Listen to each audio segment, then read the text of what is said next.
Today I will show you how to make image to background transparent. Go to the website, type the words in Google and find the website. Now you can drop an image here.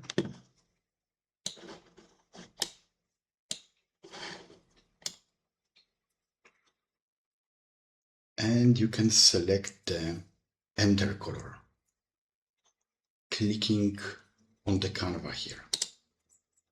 Okay, it looks not bad. Okay, maybe this is better. And now you can change the percentage here. Okay, that's it.